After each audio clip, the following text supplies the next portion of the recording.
Hello guys, welcome back to our channel. My name is And my Manu name is Mani. and you're watching दिल Dil से Se रियाज। React. तो guys आज हम जो video लेकर आए हैं उसका टाइटल है story of Hazrat Khadija, world first AI visualised movie, जन्नत की माएँ एपिसोड 1। ये इस वीडियो का टाइटल है। तो बहुत ही इंटरेस्टिंग वीडियो होने वाली है। हमें हजरत खदीजा जी के बारे में इतना नहीं पता, बिल्कुल, क्योंकि हमने इससे पहले कोई डिटेल वीडियो उनके बारे में नहीं की है। हाँ. लेकिन इतना जरूर पता है कि वो प्रॉफिट मोहम्मद जी की फर्स्ट वाइफ थी। हाँ. तो उनका जीवन कैसा रहा, उन्होंने अपनी लाइफ में क्या क्या स्ट्रगल किए, उनके बच्चे कौन कौन थे, मतलब बहुत बड़ी वीडियो है ये। तो हमें पूरा मौका मिलेगा जो उनके बारे में जानने का। तो बिना देरी किए वीडियो को स्टार्ट करते हैं। Let's start. मोहम्मद एक यतीम, अल्लाह के रसूल, जबकि कुरैश के बड़े बड़े सरदार मौजूद हैं। क्या हमें अपने बाप दादा का दीन छोड़ देना चाहिए? वो दीवाने हो गए हैं, उन पर कौन यकीन करेगा? ये प्रॉफिट मोहम्मद के बारे में क्यों बात कर? मैं आप पर ईमान लाती हूँ और तारीख में ईमान की वो पहली आवाज खदीजा रजी अल्लाह अन्हा की थी, जो मक्का की एक दौलतमंद और इज्जतदार खातून थी। वो खातून जिनसे शहर के ताकतवर और इज्जतदार लोग शादी करना चाहते थे, लेकिन उन्होंने अपना दिल एक ऐसे नौजवान यतीम के लिए खोला जिसके पास कुछ न था, मोहम्मद अल अमीन। खदीजा सिर्फ एक बीवी नहीं थी, वो वही थी जिन्होंने इस्लाम के लिए अपना सब कुछ कुर्बान कर दिया। जब उनका इंतकाल हुआ तो उनके पास कोई दौलत बाकी नहीं बची थी, लेकिन उनके लिए जन्नत के दरवाजे पूरी तरह खुले थे। जिब्रील अलैहिस्सलाम नबी करीम अलैहिस्सलाम के पास ये खुशखबरी लेकर आए। जब खदीजा आपके पास आए तो उन्हें उनके रब अल्लाह सुब्हानहू व तआला की तरफ से और मेरी तरफ से सलाम कहें और उन्हें जन्नत में मोतियों से बने महल की खुशखबरी दें, जहाँ न कोई शोर होगा और न कोई थकान। ये कहानी है एक ऐसी खातून की जिन्हें नबी करीम अलैहिस्सलाम अपनी पूरी जिंदगी कभी नहीं भूले। अल्लाह के रसूल पर ईमान लाने वाली सबसे पहली, वो जिन्होंने इस्लाम के लिए अपना सब कुछ दे दिया। कहानी खदीजा रजी अल्लाह अन्हा की। ये वीडियो सीरीज भरोसेमंद इस्लामी स्रोतों के सैकड़ों संदर्भों पर आधारित है। सभी एआई विजुअल्स योग्य मुस्लिम विद्वानों की सलाह से तैयार किए गए हैं और इस्लामी नियमों के अनुरूप हैं। रेगिस्तान के बीचों बीच ऊंचे पहाड़ों के दरमियान मक्का नाम का एक शहर था। एक ऐसा शहर जो काबा के साए में बसा था, जहां सुबह और शाम गुजरते काफिलों की आवाज से गूंजते थे।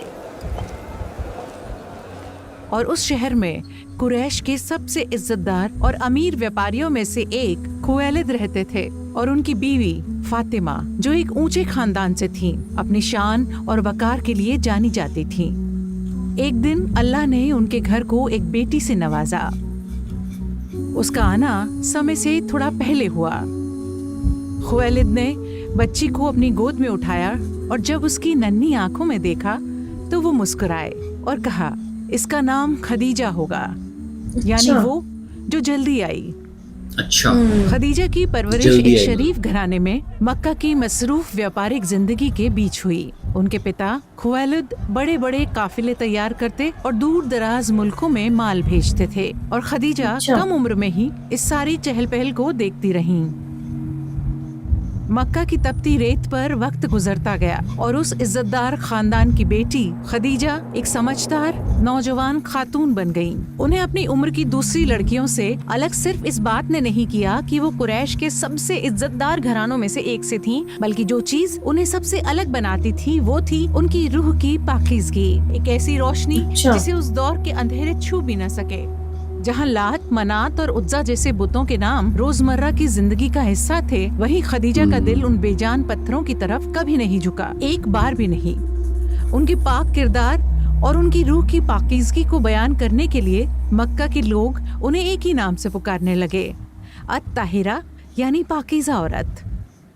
जैसे जैसे साल गुजरे और खदीजा शादी की उम्र को पहुंची, उन्होंने मक्का के एक इज्जतदार नौजवान अबू हाला के साथ अपना घर बसाया। वो दोनों ही अमीर घरानों से थे और उनका निकाह शहर की सबसे इज्जतदार शादियों में गिना गया। बच्चों के पैदा होने पर उनका घर खुशियों से भर गया, लेकिन वो खुशी ज्यादा देर तक नहीं रही। शादी के कुछ ही अरसे बाद अबू हाला का इंतकाल हो गया। वक्त के अच्छा, साथ इनका शादी पहले हो खदीजा चुकी के थी। जख्म भरे और धीरे धीरे वो आम जिंदगी की तरफ लौटी। और एक दिन उनकी मुलाकात अतीक से हुई। एक नई शुरुआत, एक नई उम्मीद फिर से जागी। अतीक भी मक्का के रईस लोगों में से एक थे और उनकी शादी से एक बच्चा पैदा हुआ। अभी जिंदगी सामान्य होने ही लगी थी कि खदीजा को अतीक के गुजर जाने से वही दर्द दोबारा सहना पड़ा। अच्छा। जवानी में ही दूसरी बार शौहर को खोने के बाद खदीजा को लगा कि वो जिंदगी के सबसे मुश्किल इम्तिहान से गुजर रही हैं। लेकिन उन्हीं दिनों तकदीर उन्हें खामोशी से सबसे मुबारक शादी के लिए तैयार कर रही थी। सारे दर्द के बावजूद उन्हें अपने बच्चों के लिए मजबूत रहना था। और इस तरह खदीजा के लिए एक नया अध्याय शुरू हुआ। एक तरफ शौहर को दफनाने का गम और दूसरी तरफ बच्चों को अकेले पालने की भारी जिम्मेदारी। अभी उनका दर्द ताजा ही था कि अचानक उन्हें पीछे छूटी हुई दौलत और काफिलों को संभालने की जिम्मेदारी भी उठानी पड़ी। अपने पिता से सीखे हुए तजुर्बे के साथ उन्होंने कारोबार की बागडोर संभाली। वक्त के साथ खदीजा रजी अल्लाहु अन्हा एक ऐसी खातून बन गयी जिनका नाम व्यापार में बड़ी तारीफ के साथ लिया जाता था। उनका माल दमिश्क के बाजारों, यमन के बंदरगाहों और हिजाज के दूर दराज कोनों तक पहुँचता था। जो खदीजा के साथ व्यापार करता है उसे कभी नुकसान नहीं होता। और ठीक उसी वक्त खदीजा दमिश्क जाने के लिए एक बड़े काफिले की तैयारी कर रही थीं।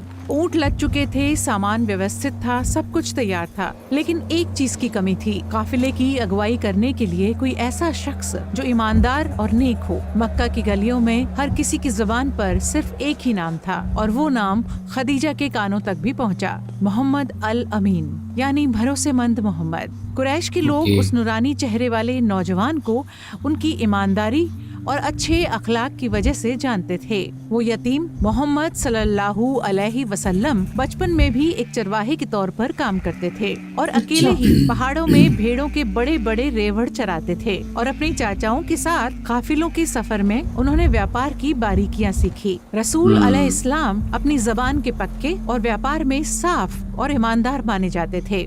उनकी ईमानदारी का ये आलम था कि लोग अपना माल और अपनी सबसे कीमती चीजें बिना किसी हिचकिचाहट के उनके पास अमानत रखते थे। खदीजा ने फैसला कर लिया। बिना वक्त बर्बाद किए उन्होंने मोहम्मद अल अमीन को पैगाम भेजा और अपने अगले बड़े काफिले की जिम्मेदारी उन्हें सौंपने की पेशकश की। इस अहम मिशन में उनकी मदद के लिए उन्होंने अपने वफादार नौकर मैसरा को भी भेजा, जो लंबे समय से उनके साथ काम कर रहा था। नबी करीम अलैहिस्सलाम ने उनकी पेशकश कबूल कर ली और एक ऐसे सफर की तैयारी शुरू हुई जो तारीख का रुख बदलने वाला था। ऊंट लादे गए, रसद बांधी गई और देखते ही देखते मक्का के सबसे बड़े काफिलों में से एक दमिश्क की ओर रवाना हो गया। सबसे आगे नौजवान मोहम्मद अलैहिस्सलाम थे और उनके साथ तजुर्बेकार मैसरा था। रेगिस्तान की तपती धूप में दर्जनों ऊंट धीरे धीरे रेत पर आगे बढ़ रहे थे। दिन गुजरते गए, मीलों का फासला पीछे छूटता गया, यहाँ तक कि वो दमिश्क की जमीन पर पहुँच गए। वो एक ईसाई राहिब की कुटिया के पास ठंडक देने वाले एक पेड़ के साए में रुके। राहिब ने गौर से देखा और फिर मैसरा के पास आया। वो शख्स कौन है जो उस पेड़ के नीचे बैठा है? वो कुरैश का एक आदमी है, उसका नाम मोहम्मद है। नबी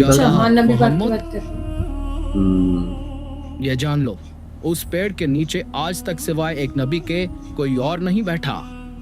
मैसरा एक पल के लिए अवाक रह गया। उसका दिल जोर से धड़कने लगा। उसकी नजरें हैरानी से मोहम्मद अलैहिस्सलाम की तरफ उठी। मैसरा उस बात से बहुत प्रभावित हुआ और पूरे सफर के दौरान एक और चीज थी जिसने उसका ध्यान खींचा। दोपहर के वक्त जब सूरज रेगिस्तान पर आग बरसा रहा था तो आसमान में एक बादल दिखाई दिया। जैसे जैसे नौजवान मोहम्मद अलैहिस्सलाम अपने ऊंट पर आगे बढ़ते, वो बादल उनके कदमों के साथ चलता, जैसे उन्हें ठंडक और छाया देने के लिए भेजा गया हो। उसके बाद जब भी मैसरा उन्हें देखता तो अकीदत के साथ सोचता, ये शख्स वाकई कुछ अलग है। जब वो मक्का वापस आए तो मैसरा की आंखों में वो चमक साफ थी। जब वो खदीजा के सामने खड़ा हुआ तो उसने सिर्फ काफिले के मुनाफे की बात नहीं की, उसने वो सब बताया जो उसने देखा था, उस राहिब की बातें और वो ईमानदारी जो उसने सफर में देखी थी। उसकी बातों ने खदीजा के दिल को छू लिया। वो मक्का की सबसे इज्जतदार खातून थी। अमीर और बड़े घराने उनसे शादी करने के लिए एक दूसरे से होड़ लगा रहे थे, लेकिन उन्होंने उन सब के लिए अपना दिल बंद कर लिया था जब तक कि वो उनसे नहीं मिली, क्योंकि खदीजा को आखिरकार वो भरोसा और ईमानदारी मिल गई थी जिसकी उन्हें मुद्दतों से तलाश थी। और अब उनके दिल में कोई शक नहीं बचा था। खदीजा ने अपनी करीबी सहेली नफीसा को भेजा मोहम्मद अलैहिस्सलाम से बात करने और अपने दिल की बात उन तक पहुंचाने के लिए। नफीसा को उनसे बात करने का मौका मिला। खदीजा, मैंने मोहम्मद से बात की। मैंने उनसे सीधा पूछा, आपको शादी करने से क्या चीज रोक रही है? उन्होंने कहा, मेरे पास संसाधन नहीं है, मेरे पास इतनी दौलत नहीं है।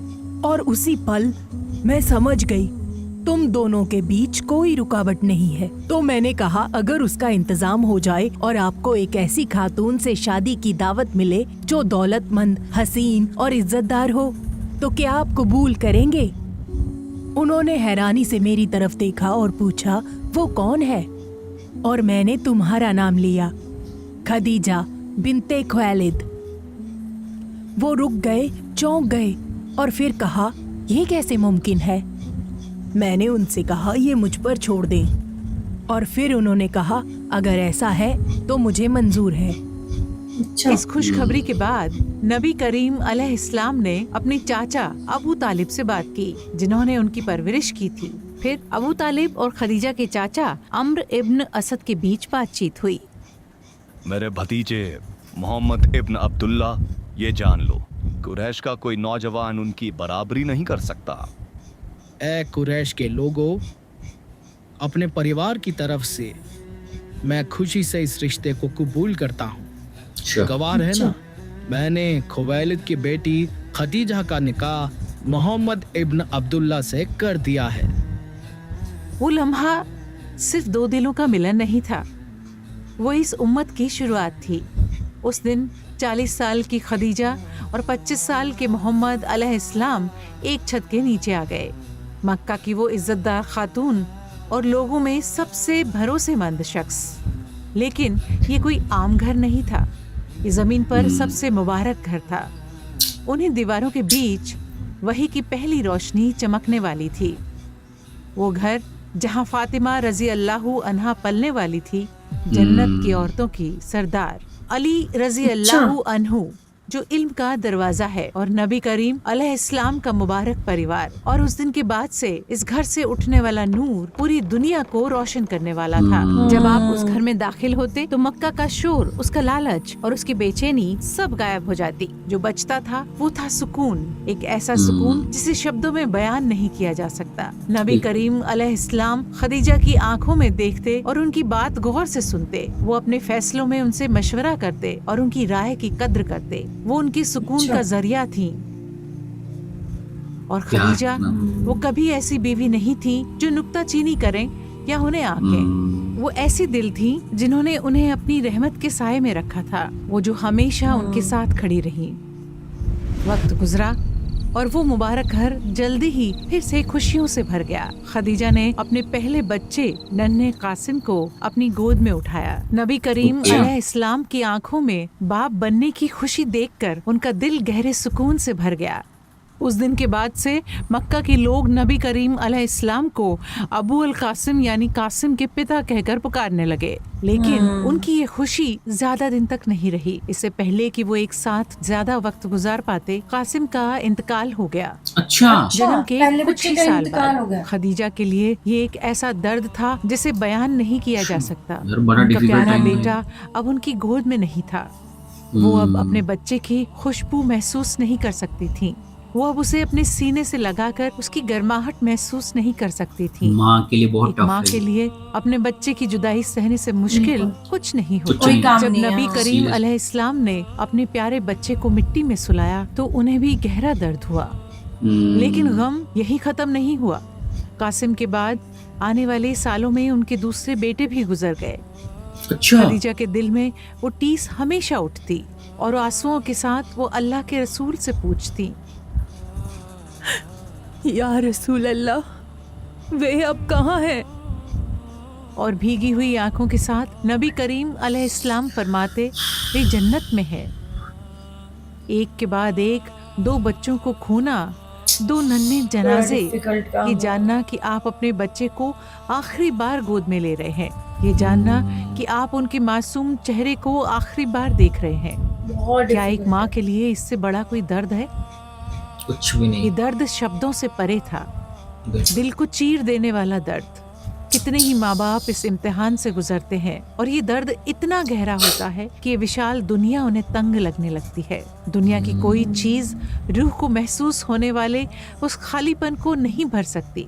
लेकिन ऐसे बिल्कुल। पलों में अल्लाह का वादा सबसे बड़ी ताकत बन जाता है। सही ये बात। जानना कि जो खो गया है वो हमेशा के लिए नहीं गया, कि वो बस दूसरी सही बात। दुनिया में चले गए हैं, कि वो नन्हे बच्चे जन्नत के परिंदों की तरह हैं, एक बेहतर जगह पर सुकून से रह रहे हैं। और एक दिन ये जुदाई मिलाप में बदल जाएगी। ये भरोसा दर्द को हल्का कर देता है।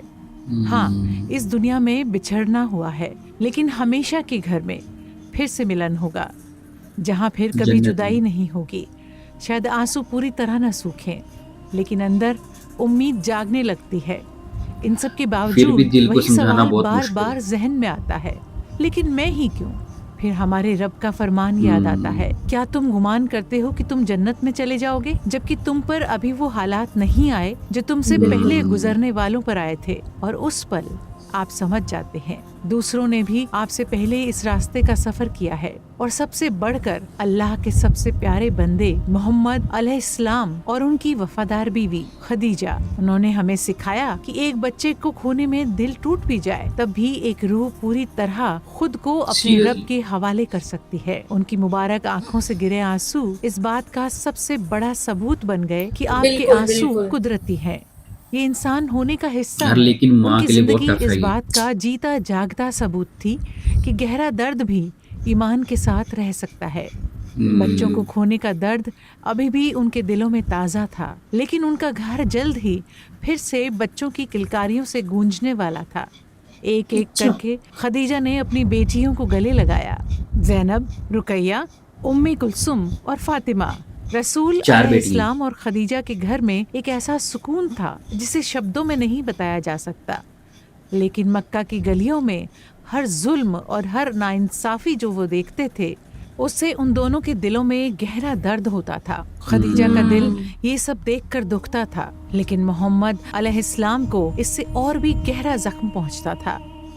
मक्का के ठीक बाहर जबले नूर की ढलान पर एक छोटी सी गार थी, हिरा। शहर के शोर शराबे से पहाड़। दूर वहाँ सिर्फ खामोशी और सुकून था। और उन मुश्किल दिनों में जब दुनिया के अंधेरे से उनका दिल घबराता, तो नबी करीम अलैहिस्सलाम हिरा में पनाह लेते। खदीजा हीरा की ने पहाड़ी। कभी शिकायत नहीं की, कभी सवाल नहीं किया। वो बस खामोशी से सब्र के साथ इंतजार करती। मक्का की वो इज्जतदार खातून तपती धूप में हिरा के पथरीले और ऊंचे रास्तों पर चढ़ती। ऊपर सूरज आग बरसाता, नीचे पत्थर पैरों को जख्मी करते, लेकिन अपने हाथों में वो अपने प्यारे शौहर के लिए खाना और पानी लेकर जाती। क्या और बात हर है। थके हुए कदम के साथ मानो वो पहाड़ पर मौजूद अपने हमसफर से कह रही हो, आप अकेले नहीं हैं, मैं साथ हूँ। उस मुश्किल रास्ते पर उनकी सांस फूल जाती, लेकिन एक चीज थी जो उन्हें सारी थकान भुला देती थी। वो थी बिल्कुल। वो गहरी मोहब्बत जो उनके दिल में अपने शौहर के लिए थी। जैसे जैसे दिन गुजरे, खदीजा ने अपने शौहर के चेहरे के भाव में बदलाव महसूस करना शुरू किया। जब नबी करीम अलैहिस्सलाम 38 साल के हुए, तो उन्होंने महसूस किया कि वो कभी कभी गहरी सोच में डूब जाते हैं। फिर एक दिन जब वो घर पर थे, कुछ बहुत ही अजीब हुआ। एक साया मोहम्मद अलैहिस्सलाम के सामने आया। जो कुछ उन्होंने देखा, उससे उनके चेहरे पर आए बदलाव को देखकर खदीजा अपने शौहर के पास गईं और उन्हें थाम लिया। फिर उन्होंने अपना सर खोला और पूछा, क्या वो आपको अब दिखाई दे रहा है? जब अल्लाह के रसूल ने जवाब दिया नहीं, तो खदीजा के चेहरे से फिक्र गायब हो गई और उनके दिल में एक गहरा सुकून भर गया। खदीजा की परेशानी तसल्ली में बदल गई। यह शैतान नहीं है, यह एक फरिश्ता है। दिन ऐसे ही गुजरते गए और महीने एक के बाद एक बीतते गए। जब खदीजा उन अन्य घटनाओं को सुनती जो उनके साथ हो रही थी, उनके दिल में अकीदत और बढ़ जाती, क्योंकि वो जानती थी कि उनके शौहर के साथ जो हो रहा है वो कोई आम बात नहीं है। अच्छा। और आखिरकार जिब्राइल साल अलैहिस्सलाम आते 610 हैं आ ना गया। बोलने। आसमान में सितारे कंदीलों की तरह लटके हुए थे। मोहम्मद अलैहिस्सलाम एक बार फिर गारे हिरा में अकेले थे। रात के अंधेरे में पहाड़ अपने रब के ध्यान में खामोश खड़ा था। हाँ, वो लम्हा जिसका सदियों से इंतजार था आखिरकार आ ही गया। ऐसा लग रहा था जैसे पूरी कायनात ने अपनी सांसें रोक ली हैं और आसमान उस पहले शब्द का इंतजार कर रहा है। अच्छा और ठीक उसी पल एक आवाज उठी जिसने पहाड़ की खामोशी को तोड़ दिया। पढ़ो। अल्लाह के रसूल अलैहिस्सलाम कांप उठे और जवाब दिया, मैं पढ़ नहीं सकता। आवाज ने उन्हें एक बार फिर जोर से भींचा और दोबारा कहा, पढ़ो। ऐसा लगा जैसे पहाड़ उनके कंधों पर रख दिए गए हों। उनका जिस्म कांप रहा था, सांसें उखड़ रही थी, यहाँ तक कि उस बुलंद आवाज ने कहा, पढ़ो अपने रब के नाम से जिसने पैदा किया इंसान को जमे हुए खून की एक लोथड़े से। और तुम्हारा रब बड़ा करीम है जिसने कलम के जरिए इल्म सिखाया, इंसान को वो सिखाया जो वो नहीं जानता था। वो शब्द जिन्हें अल्लाह के रसूल ने कांपते होठों से दोहराया उनके दिल में उतर गए। और फिर जिब्रील अलैहिस्सलाम गायब हो गए। गुफा में सन्नाटा छा गया, लेकिन ये पहले जैसी खामोशी नहीं थी। उस दिन जब नबी करीम अलैहिस्सलाम हिरा से नीचे उतरे तो वो पहले जैसे नहीं थे। उनके चेहरे पर खौफ था, उनका दिल जोर जोर से धड़क रहा था, उनके पैर फिसल रहे थे। जब वो पहाड़ से जल्दी नीचे उतरे वो हिल गए थे। जो उन्होंने देखा उससे घबराए हुए थे। उनकी बस एक ही चाहत थी, अपने घर पहुंचना, खदीजा के पास पहुंचना। उन्हें सांस लेने में तकलीफ हो रही थी। जब वो दाखिल हुए खदीजा ने उन्हें देखा। वो अंदर ऐसे आए जैसे किसी चीज से भाग रहे हों। अपनी कांपती आवाज में उन्होंने कहा, मुझे चादर ओढ़ा दो, मुझे चादर ओढ़ा दो। बिना एक पल गंवाए खदीजा उनकी तरफ लपकी, उन्हें लपेटा और चादर ओढ़ा दी। थोड़ी देर बाद नबी करीम अलैहिस्सलाम बोलने लगे, मुझे डर है ए खदीजा, मुझे डर है कि मुझे कुछ हो न जाए। उस वक्त उन्होंने पूरे यकीन से कहा, अल्लाह की कसम आप बिल्कुल ना डरें, अल्लाह आपको कभी अकेला नहीं छोड़ेगा। आप हमेशा सच बोलते हैं, आप रिश्तेदारों का ख्याल रखते हैं, आप जरूरतमंदों की मदद करते हैं और मेहमानों की खातिरदारी करते हैं। अल्लाह आपको कभी मायूस नहीं करेगा। खदीजा ने बिल्कुल बिना वक्त गंवाए उन्हें अपने चचेरे भाई वर्का बिन नौफेल के पास ले गईं। वर्का एक बूढ़े शख्स थे, उनके बाल सफेद हो चुके थे और उनकी आंखों की रोशनी जा चुकी थी, लेकिन वो गहरी समझ रखने वाले विद्वान थे। उन्होंने अपनी पूरी जिंदगी पिछली आसमानी किताबों, तौरात और इंजील को पढ़ने में गुजारी थी। और वो आखिरी नबी के आने का इंतजार कर रहे थे। अल्लाह के रसूल ने उन्हें वो सब बताया जो हुआ था। वर्का खामोशी से सुनते रहे। हर लफ्ज उनके दिल में उतरता गया, हर बात का उन पर गहरा असर हुआ और उनके चेहरे पर खुशी और गंभीरता दोनों झलकने लगी। वर्का, खुशखबरी हो, ये वही फरिश्ता है जिब्रील जिसे अल्लाह ने मूसा अलैहिस्सलाम के पास भेजा था। आप इस उम्मत के नबी हैं, लेकिन ये जान लें, आपके लोग आपके खिलाफ हो जाएंगे। वो आपको अपना घर छोड़ने पर मजबूर कर देंगे। फिर कभी कुछ पहले जैसा नहीं रहने वाला था। उस पहली वही का असर अभी ताज़ा ही था, लेकिन वो आवाज़ दोबारा नहीं आई। अल्लाह के रसूल बहुत फिक्रमंद थे। इंतज़ार की इस घड़ी में खदीजा अपने शौहर की सबसे बड़ी ताकत थी। और फिर एक रात आखिर इंतज़ार ख़त्म हुआ। अल्लाह के रसूल पर दोबारा वही नाजिल हुई। जिब्रील उनके सामने जाहिर हुए, रोशन और आलिशान। इस बार हुक्म साफ था, ए चादर ओढ़ने वाले, उठो और खबरदार करो और अपने रब की बड़ाई बयान करो। अपने कपड़ों को पाक रखो और गंदगी से अलग रहो। ज्यादा पाने की उम्मीद में एहसान न करो, लेकिन अपने रब के लिए सब्र करो। मतलब इस्लाम का प्रचार करो जो अल्लाह ने उन्हें बताया था। नबूवत का मिशन अब शुरू हो चुका था, जो वही हीरा में शुरू हुई थी। अब वो इंसानियत को सच्चाई, रहमत और एक रब की इबादत की तरफ बुलाने के हुक्म के साथ जारी रहने वाली थी। अल्लाह के रसूल अपने पैरों पर खड़े हो गए। खदीजा ने उन्हें देखा और उनके चेहरे पर एक गहरा जोश और जज्बा पाया। वो करीब आई और धीरे से पूछा, ऐ कासिम के पिता, आप सो क्यों नहीं रहे? ए खदीजा, सोने और आराम करने का वक्त गुजर गया। जिब्रील फिर मेरे पास आए थे। उन्होंने कहा, अल्लाह का हुक्म लोगों तक पहुंचा दो। या रसूल अल्लाह, आपके रब ने आपको क्या हुक्म दिया है? मेरे रब ने मुझे अपना पैगाम पहुंचाने का हुक्म दिया है, लोगों को सच्चाई की तरफ बुलाने का। लेकिन मुझ पर यकीन कौन करेगा? उस पल घर में एक गहरी खामोशी छा गई।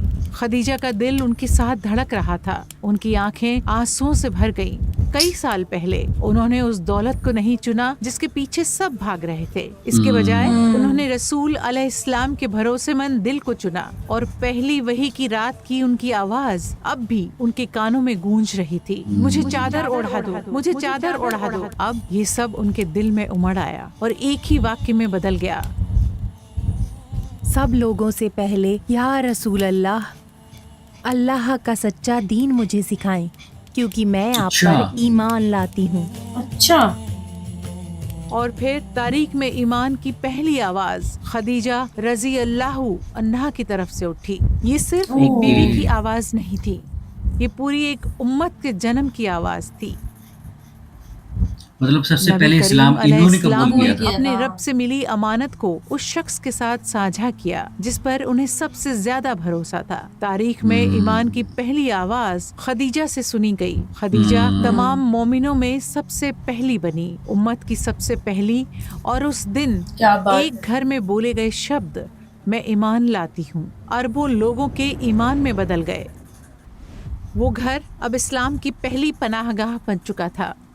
फिर एक दिन जिब्रील फिर आए और कहा, थोड़ा पानी लाओ, मैं तुम्हें वजू करना और अपने रब की इबादत करना सिखाऊंगा, ताकि तुम जानो कि अल्लाह की बंदगी कैसे करनी है। नबी करीम अलैहिस्सलाम पानी ले आए। जिब्रील ने उन्हें हाथ, चेहरा और पैर धोने का तरीका सिखाया। उस दिन वजू का हर तरीका पहली बार सीखा गया। और फिर जिब्रील ने यहाँ से उन्हें वजू की नमाज, शुरुआत हुई। क़याम, रुकू और सजदा सिखाया। और फिर उन्होंने इमाम बनकर उन्हें नमाज पढ़ाई। रसूल अलैहिस्सलाम उनके पीछे खड़े हुए और उनके पीछे खदीजा रजी अल्लाहु अन्हा थीं, अपने रब के समक्ष। और उसी पल तारीख की सबसे मुबारक नमाज अदा की गई। रसूल अलैहिस्सलाम, उनकी प्यारी बीवी खदीजा और जिब्रील अलैहिस्सलाम वो अपने रब के सामने एक साथ सजदे में झुक गए।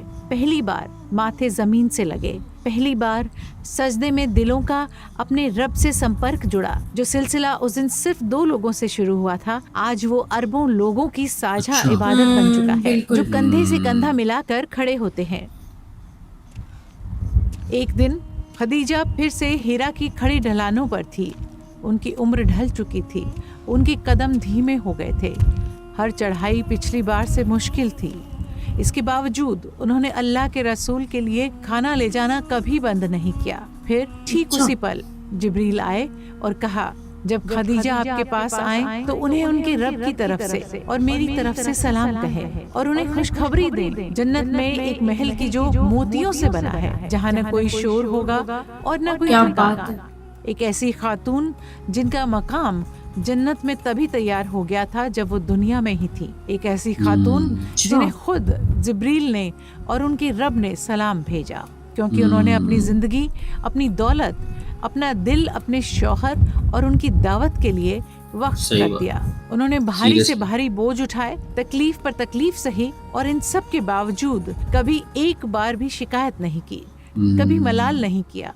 खदीजा के इस्लाम कबूल करने के बाद उसी घर से एक और शहादत की आवाज उठी। नबी करीम अलैहिस्सलाम के छोटे चचेरे भाई अली रजी अल्लाहु अन्हु, जो उन्हीं की देखरेख में पले बड़े थे, एक बच्चे के दिल की मासूमियत के साथ ईमान ले आए। वो नन्हा बच्चा एक दिन इस्लाम में इल्म का दरवाजा बनने वाला था।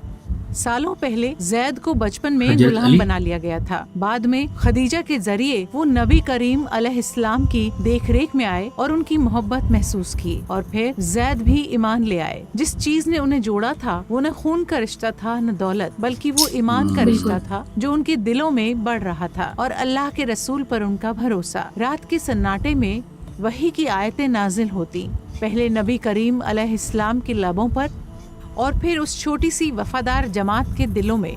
और खदीजा उस पहली जमात की सिर्फ माँ नहीं थी, वो उसका सबसे मजबूत पिलर, सबसे बड़ा सहारा थी।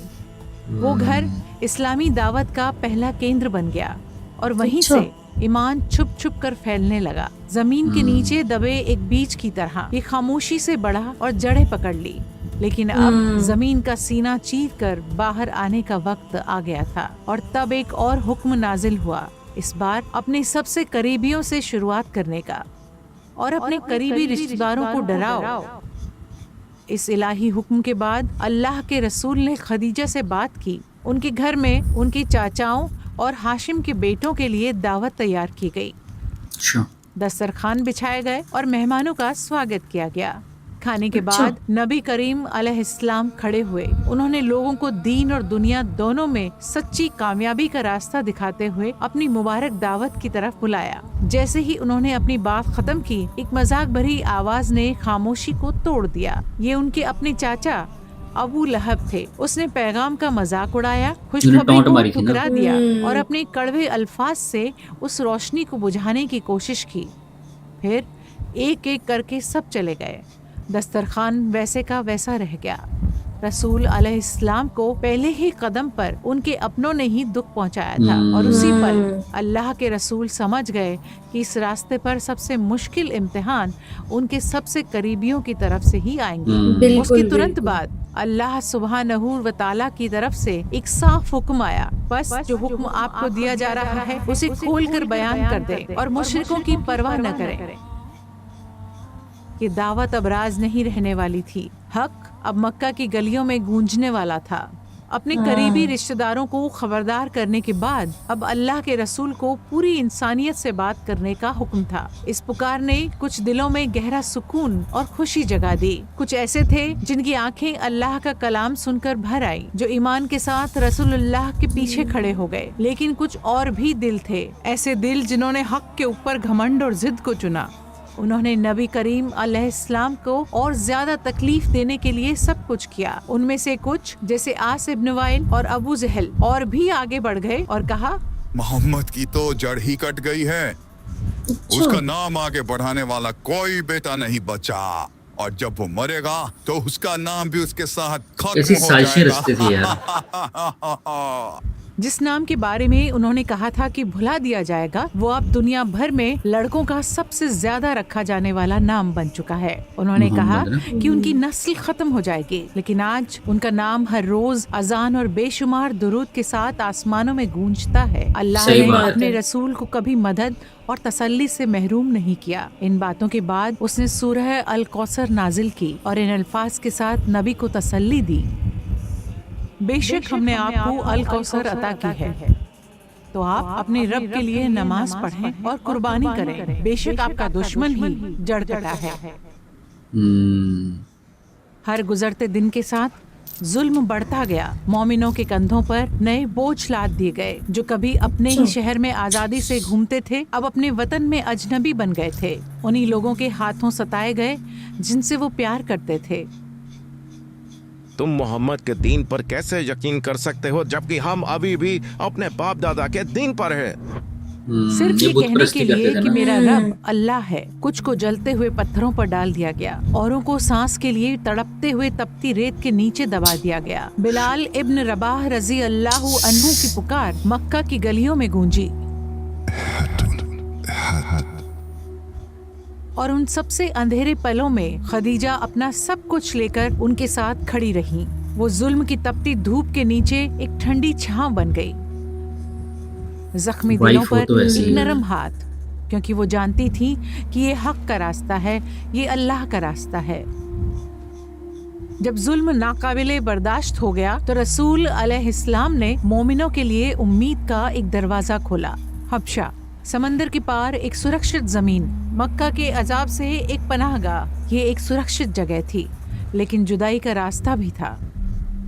खदीजा के लिए ये एक नया इम्तिहान था, किसी भी दूसरे इम्तिहान से अलग, क्योंकि उनकी प्यारी बेटी रुकैया जाने वाले उस छोटे गिरोह में शामिल थी। नबी करीम अलैहिस्सलाम ने रुकैया और उनके शौहर उस्मान बिन अफ़्फ़ान रज़ी अल्लाहु अन्हु को मुहाजिरीन के पहले काफिले में शामिल होने को कहा था। और खदीजा एक ऐसी माँ जिन्होंने अपने बच्चों को बचपन में ही दफनाया था, अब उन्हें एक और बच्चे को दूर भेजना था, ये जाने बिना कि क्या वो उसे फिर से देख पाएंगी। कुरैश बेरहम थे और सफर हबशा का था, एक दूर देश मक्का से हफ्तों की दूरी पर। जब उन्होंने अपनी बेटी को आखिरी बार गले लगाया, उसकी खुशबू महसूस की, तो सिर्फ अल्लाह जानता है कि उनके दिल पर क्या गुजरी। एक तरफ ये सुकून था कि वो सुरक्षित रहेंगे, दूसरी तरफ उन्हें दोबारा कभी न देख पाने का दर्द था। उनकी नफरत इतनी बढ़ गई थी कि उन्होंने अपने सबसे सख्त तरीके अपनाए।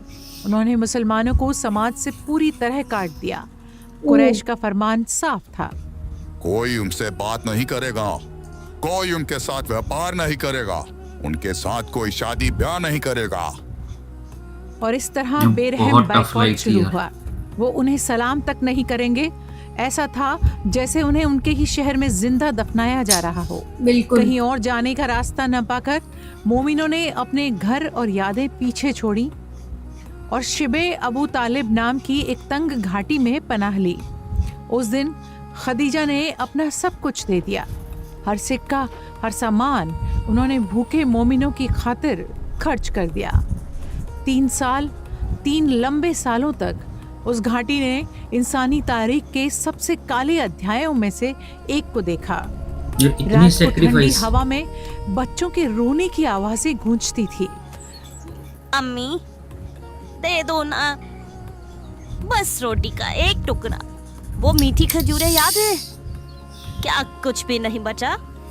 माएं अपने आंसू छुपाती, अपने बच्चों को बहलाने की कोशिश करती, लेकिन उनके पास देने के लिए कुछ नहीं बचा था। न उनकी भूख मिटाने के लिए खाना, न उनकी प्यास बुझाने के लिए पानी।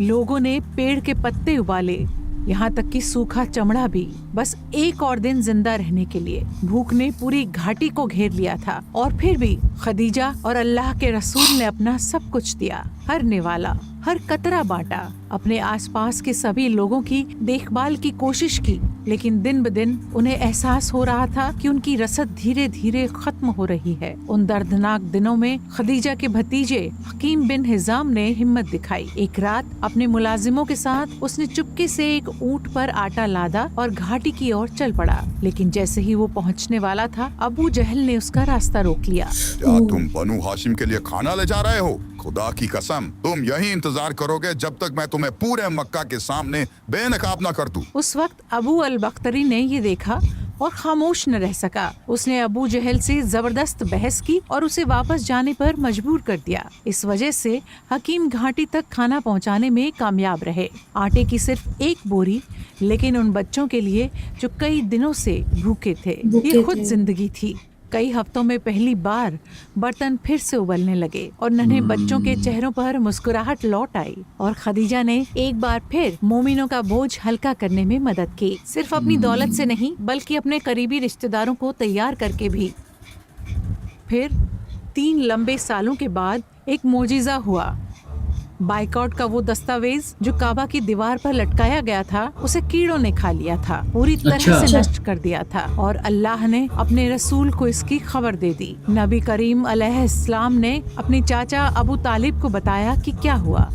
काबा जाओ और खुद उस दस्तावेज को देखो। अगर मेरा भतीजा सच बोल रहा है तो इस नाइंसाफी को खत्म करो। कुरैश काबा गए और जो उन्होंने देखा उसने उन्हें चौंका दिया, लेकिन तब भी उन्होंने इसे नबूवत की निशानी मानने से इनकार कर दिया। उन्होंने सच्चाई से अपनी आंखें मूंद ली। ये भी जादू के सिवा कुछ नहीं है। लेकिन इस खबर ने भले ही थोड़ा मगर फिर भी बायकाट को कमजोर कर दिया। मक्का के कुछ रईसों ने अपनी ज़मीर की आवाज पर बायकाट के खिलाफ बात की और इस तरह आखिरकार घेराबंदी खत्म हुई। मुसलमान अब घाटी से बाहर निकल सकते थे।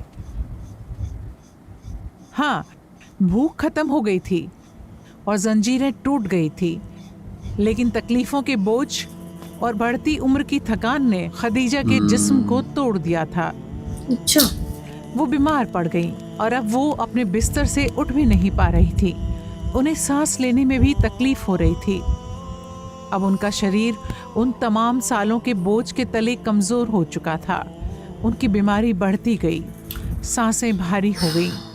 फिर भी उनके दिल में कोई मलाल नहीं था, सिर्फ एक सुकून था, अपनी हर सांस अपने रब और उसके दीन के लिए देने का। और उनके बिस्तर के पास उनके साथी थे, वो जिन्हें वो अपनी जान से भी ज्यादा चाहती थी, मोहम्मद अलैहिस्सलाम।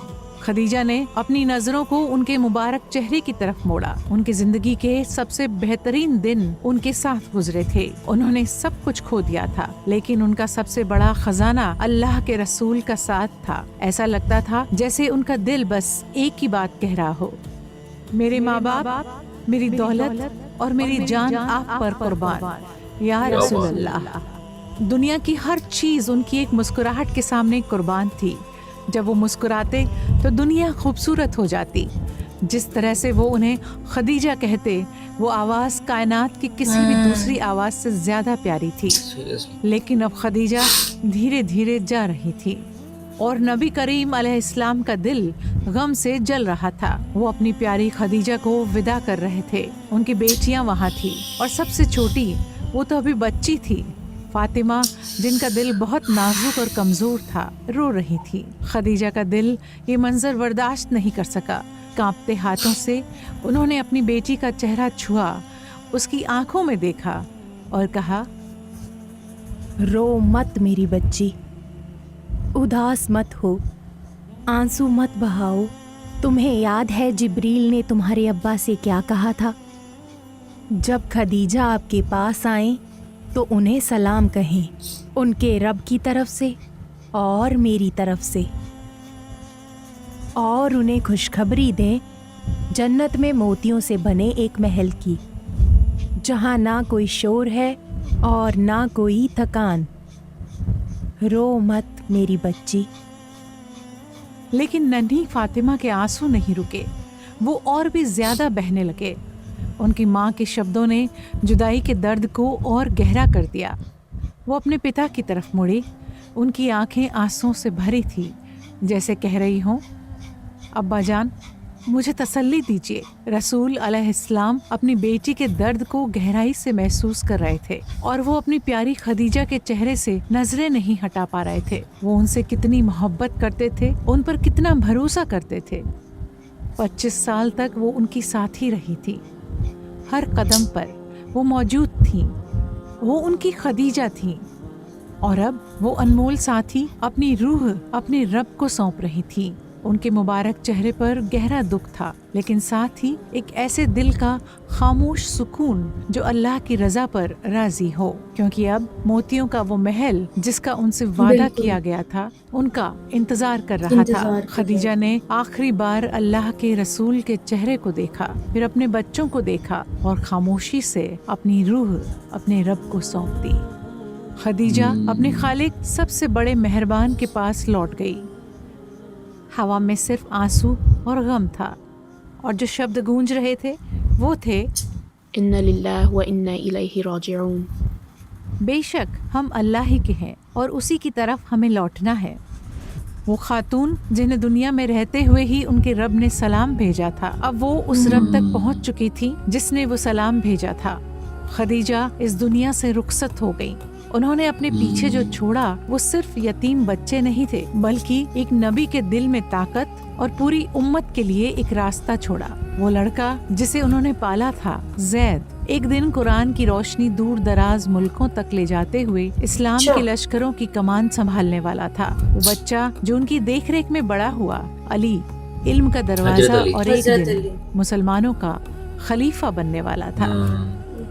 और उनकी प्यारी बेटी फातिमा, जिसे वो अपनी जान से ज्यादा चाहती थी, वो पाकीज़गी की मिसाल बनने वाली थी। वो अपने पिता की नस्ल को आगे बढ़ाते हुए हसन और हुसैन रजी अल्लाहु अन्हुम की माँ बनने वाली थी, और इस्लाम का पैगाम जो नबी के कंधों पर था, सदियों बाद लाखों करोड़ों लोगों तक पहुँचने वाला था। खदीजा की कुर्बानी रसूल अलैहिस्सलाम की फतह में जिंदा रहने वाली थी। उनके गुजर जाने के बरसों बाद भी नबी करीम अलैहिस्सलाम अपनी खदीजा को मोहब्बत और चाहत से याद करते थे। दशकों बाद भी जब उनका नाम आता तो उनकी आंखों में आंसू आ जाते। सालों बाद उनके बारे में बात करते हुए उन्होंने कहा, अल्लाह ने मुझे उनसे बेहतर कोई बदल अता नहीं किया। जब लोगों ने मेरा इनकार किया वो मुझ पर ईमान लाईं। जब लोगों ने मुझे झुठलाया तो उन्होंने मेरी सच्चाई की गवाही दी। जब लोगों ने मुझे कुछ नहीं दिया तो उन्होंने अपनी दौलत से मेरी मदद की और अल्लाह ने मुझे उनसे औलाद अता की।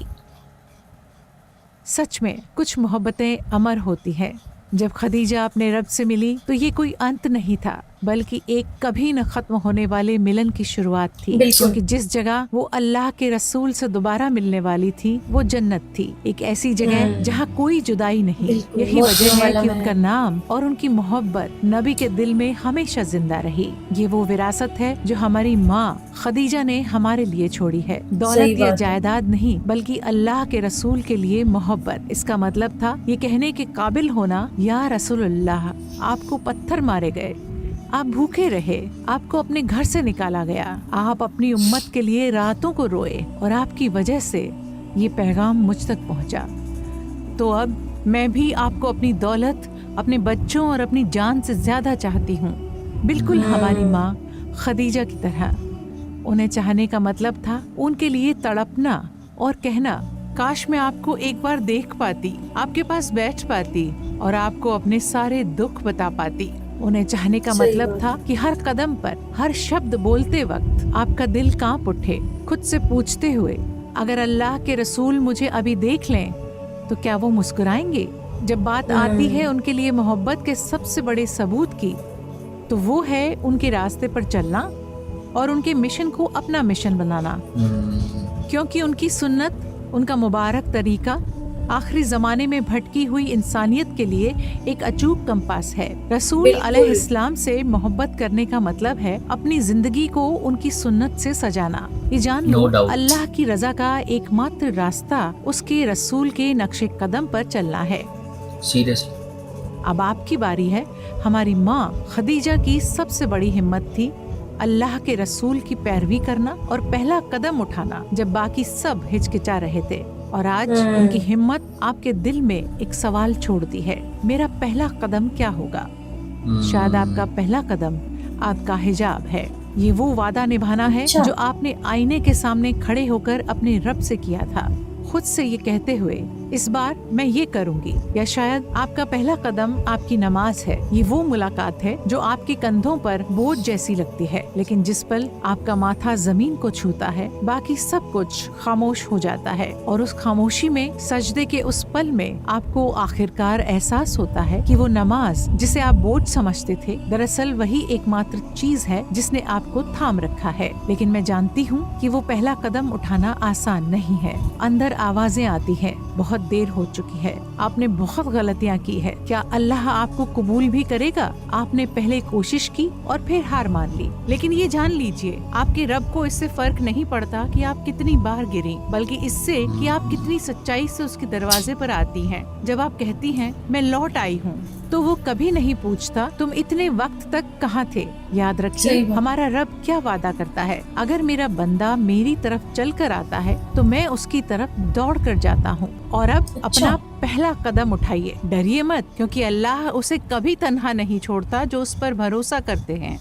बिल्कुल। हाँ, खदीजा रजी अल्लाहु अन्हा की कहानी यहाँ खत्म होती है, लेकिन सफर जारी है। इंशाअल्लाह अगले एपिसोड में हम एक मुबारक माँ की कहानी देखेंगे। एक ऐसी माँ जिन्हें ख्वाब में एक ऐसे बच्चे की खुशखबरी मिली जो दोनों जहानों के लिए रहमत बनने वाला था। वो हमारे नबी दोनों जहानों के नूर की प्यारी माँ है। कहानी आमिना रजी अल्लाहु अन्हा की। अगर आप तैयार हैं तो उनकी कहानी अगले एपिसोड में हमारा इंतजार कर रही है। तो गाइस, इतनी इमोशनल स्टोरी हमने फर्स्ट टाइम हजरत खदीजा जी के बारे में सुना, मतलब ये लगा लो कलेजा फट गया। हम ये सोचते थे नबी पाक ने बहुत दुख सहे हैं, बट खदीजा जी ने भी उतने ही दुख सहे हैं। यार मैं सच बता रहा हूँ, मेरे ना आंसुओं की धारा बह रही थी। इतने पेनफुल उनकी लाइफ रही है। इन्होंने बिल्कुल सही कहा कि हम पहले यही सोचते थे कि नबी पाक ने बहुत कष्ट सहे हैं, बहुत उन्होंने नो डाउट बहुत कष्ट सहे हैं आप लोगों के लिए, इस्लाम को खड़ा करने के लिए, बिल्कुल। दीन के रास्ते पे अपनी उम्मत को चलाने के लिए। लेकिन यार नबी पाक को संभाला किसने मुश्किल टाइम खदीजा जी में? ने। हजरत खदीजा जी ने। अपना मैं सब कुछ कुर्बान कर दिया उन्होंने। मेरे अभी भी यार नॉन स्टॉप ही हो रहा है इमोशन अंदर से। मतलब इतने बड़े बिजनेसमैन की वो बेटी, फिर उन्होंने खुद अपने बिजनेस वुमेन बन गई, व्यापार करना शुरू किया, अमीर तरीन वो शख्सियत थी, लेकिन उन्होंने चुना किसको? नबी पाक को। बिल्कुल। पहली बात तो ये अल्लाह ताला ने ये जोड़ी बनाई थी। मैं बोलता हूँ कि यार वाइफ हो तो ऐसी, हम सफ़र हो तो ऐसा, चाहे वो हस्बैंड है चाहे वो वाइफ है, यार इतना प्यार इन दोनों में। हजरत खदीजा जी ने, लोग जब उनको पत्थर मार रहे थे कबीले से बाहर निकाल दिया, उनके 2 बच्चों की मौत भी हो गई, फिर भी उनका ईमान नहीं डोला। बिल्कुल। नबी पाक ने जैसा उनको समझाया वैसे वो संभली, 4 बेटियों को फिर दोबारा जन्म दिया, लेकिन उनकी याद फिर नहीं भूली जो उनके बेटे बच्चे मर गए थे, अपने हाथों से उनको दफनाया। और वो इस्लाम की पहली औरत थी इस्लामिक हिस्ट्री की जिन्होंने नबी पाक के थ्रू इस्लाम कबूल किया था। ये बात तो मैं मानती हूँ कि वो पहली औरत थी जिन्होंने ईमान लाया था Seriously? नबी पाक की बातों पे, नहीं तो कोई विश्वास नहीं कर रहा था नबी पाक की बातों पे। वो बहुत भरोसा करती थी नबी बिल्कुल। पाक की। नबी पाक ने अगर बोल दिया दिन है तो दिन, रात है तो रात। अच्छा वो गहरे हीरा की जो पहाड़ी में जब नबी पाक खाना गए देने थे जाती थी तो वो। यार इतनी टफ चढ़ाई, इतना तपता रेगिस्तान, तपती धूप, वो खाना देने, कंकड़ पत्थर उनके पैरों में चुभते थे। बिल्कुल। मैं बोलता हूँ यार आप लोगों को ना नबी पाक और हजरत खदीजा जी का सेक्रीफाइस इस्लाम के लिए जो उन्होंने किया ना, वो कभी नहीं भूलना चाहिए। हर जो मुस्लिम है ना, किसी को भूलना नहीं चाहिए ये। यार सच में यार बहुत ही, मैं मेरा अंदर से ना हिल गया, मैं अंदर से यार, इतना पेनफुल इंसिडेंट, मतलब इतना कोई अपने हमसफर को कैसे कोई इतना सपोर्ट कर सकता है। फिर जब उनको कबीले से निकाल दिया, उनके बच्चे बेचारे भूख के मारे तड़प रहे थे, उनको खाने के लिए तरस रहे थे बेचारे। अपना सब कुछ दे दिया खदीजा जी ने उन बच्चों के लिए, उस कबीले के लिए, सब कुछ। और आज पूरी मुस्लिम कौम जो है किसकी वजह से है? खदीजा जी और बिल्कुल नबी सही। पाक की वजह से ही है। आपने बहुत सही बात बोली, बिल्कुल मैं एग्री करता हूँ कि अगर आज इस्लाम अपने पैरों पे खड़ा है और बड़े जोर शोर से खड़ा है, पूरी दुनिया में फैल रहा है ना, तो इसके जो 2 मेन कारण है ना, वो हजरत खदीजा और नबी पाक है। क्योंकि इस्लाम आफ्टर ऑल इन दोनों के बाद ही फैला था, उससे पहले तो दीन नहीं था। क्योंकि वो नबी पाक को जब जिब्राइल अलैहिस्सलाम ने अल्लाह के हुक्म से उनको वो संदेश दिया था, उसके बाद ही नबी पाक ने पहले ही वो हजरत खदीजा जी को बताया, और खदीजा जी ने उसी टाइम इस्लाम कबूल किया, दीन कबूल किया। अगर वो ना करती तो शायद इस्लाम फैलता ही ना आगे। तो बहुत बड़ा रोल था हजरत खदीजा जी का, और ये कैरेक्टर हमने फर्स्ट टाइम मतलब एक्सपीरियंस किया कि यार ऐसे ऐसे कैरेक्टर है इस्लाम में जिनके बारे में अभी तक हमने सुना ही नहीं है। मतलब हैट्स ऑफ है यार इस्लाम के ये ना, एक्चुअली ऐसे वाले नींव कैरेक्टर रखी है इन्होंने ये, basically। हाँ ये पिलर है इस्लाम के। तो आप लोगों को कभी भी उनके सेक्रीफाइसेस नहीं भूलने चाहिए, कभी भी दीन को मत छोड़ना गाइज, और नबी पाक के बताए हुए रास्ते पे ही चलना, कभी उल्टा मत चलना। बिल्कुल। अगर जिस दिन उल्टा चलने लगो ना, तो इन लोगों के, इन नबियों के, अपनी माओं के, हजरत खदीजा और भी जितने भी कैरेक्टर हैं इस्लाम में, उनको, उनके सेक्रीफाइसेस को याद कर लेना कि कैसे कैसे हम एज अ नॉन मुस्लिम होकर, एज ए हिंदू होकर हमें वो पेन फील हो रही है। बिल्कुल। क्योंकि वो आप लोगों की माँ नहीं थी, वो हमारी भी माँ थी। हाँ, सबकी माँ थी वो हजरत खदीजा जी। और इसीलिए हमें पेन फील हो रहा है यार कि अपनी माँ होती तो वो इतनी सेक्रीफाइसेस करती तो कितना मतलब टफ होता यार। तो हेड्स ऑफ है यार, heads off seriously. That's why Islam is the best religion in the world, no doubt about that. तो गाइज इसी गुड नोट के साथ हम वीडियो को एंड करते हैं, मिलते हैं नेक्स्ट वीडियो में। तब तक आप लोग अपनी फैमिली का ख्याल रखिए, अपने बच्चों का ख्याल रखिए, दीन के रास्ते पे चलिए, अच्छा खाइए, अच्छा पाइए। मिलते हैं नेक्स्ट वीडियो में, तब तक के लिए साइनिंग ऑफ।